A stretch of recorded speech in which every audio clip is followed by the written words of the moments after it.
A case of so near yet so far for Bangladesh cricket yet again. After winning the first test in Sylhet, it was a historic win for them as they had won for the first time ever in the World Test Championship cycle at home. But on a spin friendly deck in Mirpur, it was New Zealand who turned the tables on them spectacularly. And the second test has just concluded in Mirpur today, despite 1.5 days being lost due to rain and bad weather. Yes, breaking news. New Zealand have managed to win the second test against Bangladesh by 4 wickets thanks to a brilliant partnership between Glenn Phillips and Mitchell Santner. Now, it was these two that ensured that New Zealand could get over the line in what was a very, very thrilling test match. Just imagine, across the 3 days, you lost 30 wickets. 812 balls were only bowled throughout the test match at that point in time. It was the first time that so few balls were taken in order to take 30 wickets. The first time since 1912. 111 years later, you have seen 30 wickets fall for just over 800 deliveries. That means every 20 to 30 balls, you are seeing a wicket falling. That is how significant this is. So, if you have to sum up this entire test match, how it was, Bangladesh made only 172 because they were undone by the likes of Ajaz Patel, Mitchell Santner, and if you look at it, even Tim Southee to a certain extent with his 5.2 overs, 5 maidens, nil for 1. Then Glenn Phillips put on a brilliant display of counter-attacking batting in the first innings that New Zealand had, and they somehow managed a lead of 8 runs. That proved to be crucial because Ajaz Patel spun a web yet again. His 6 wickets in the second innings ensured that Bangladesh were bowled out for 144, and because of that, New Zealand needed about 136 to win. Now, because of that, New Zealand were actually reeling if you have to look at it. They had lost half their side for just about 70 or 80 runs. In came Mitchell Santner and Glenn Phillips, the hero of the previous innings, then stepped up and played a magnificent knock to ensure Bangladesh hearts were broken. Remember, they were on the cusp of winning a series against New Zealand for the first time ever. In the previous cycle, it was 1-1.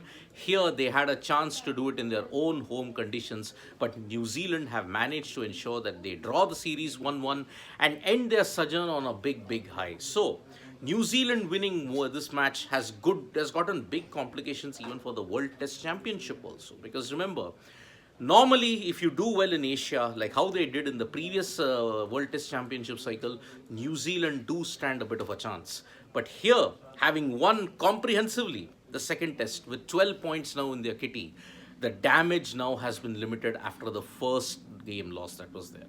So, who is going to be the man of the match in this particular test match?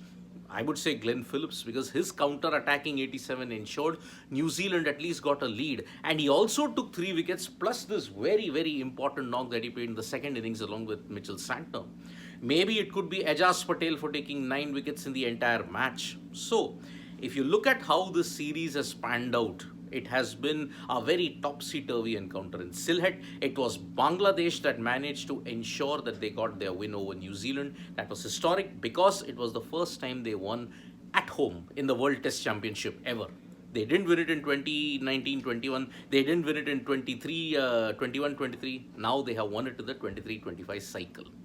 So, if you look at how this series has progressed, it is very good news for New Zealand because their home summer is actually pretty tough this time because Australia are coming home. And because Australia are touring New Zealand after a gap of 8 years, that means their home summer now will be really, really crucial for their success if they have to go ahead in the World Test Championship final. So, Bangladesh, yet again a missed opportunity because 1-0 up. They could very well, if they had bowled well, taken their reviews well in the second innings, some catches were dropped, they could very well have managed to win even this match and ensure they had won a series against New Zealand for the first time ever. But unfortunately, it's not meant to be, and they have lost this game by 4 wickets thanks to a brilliant counter-attacking 50-plus run partnership that Mitchell Santner and Glenn Phillips had. So, in a nutshell, if you have to look at it, fantastic achievement by New Zealand. They have ended their Asian sojourn on a high. Now it remains to be seen how they do well at home because they are facing 3 teams at home in this cycle. One is Australia, second is South Africa, and third is England in this cycle. And then in overseas cycles, if you look at it, Bangladesh is done. Next, it is going to be India. And India, I'm telling you, it's going to be a big, big thing because India have been unbeaten in 16 home test series. New Zealand have never won against India since 1988. So, overseas cycle for New Zealand as well as the test cycle at home this time around is pretty tough for them. So, Sarat Chandra, I just answered your question. Who are New Zealand playing overseas this cycle? India is next after Bangladesh. So, India, they'll come around for potentially October, November of 2024. That is the period they're expected to come. Then, if we are looking at it, Bangla bowlers bowled bad in the later part. Absolutely, they didn't help themselves. Poor reviewing. Also, they lost 2 reviews when clearly that there was no edge. So it got the better of them in that sense. So why no Ravindra? Shreyansh Pudipatti saying, I think Rachin Ravindra has been rested for this series. So either he's carrying a niggle. We don't know exactly why it is happening. So that's the thing. Very interesting question. Why is no one commenting on the pitch? I'm sure the ICC will have a look at it because this pitch was a rank turner. It kept low.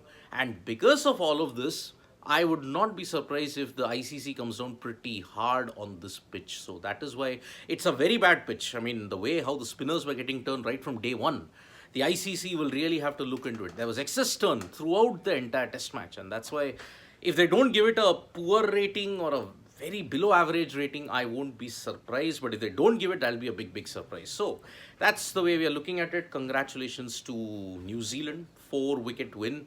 And Bangladesh, history lost yet again for them.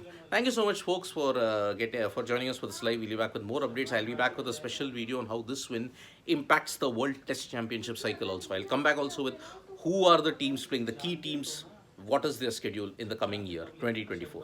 Thank you. Join us for that. And tap that bell icon so you know when we go live. Bye-bye.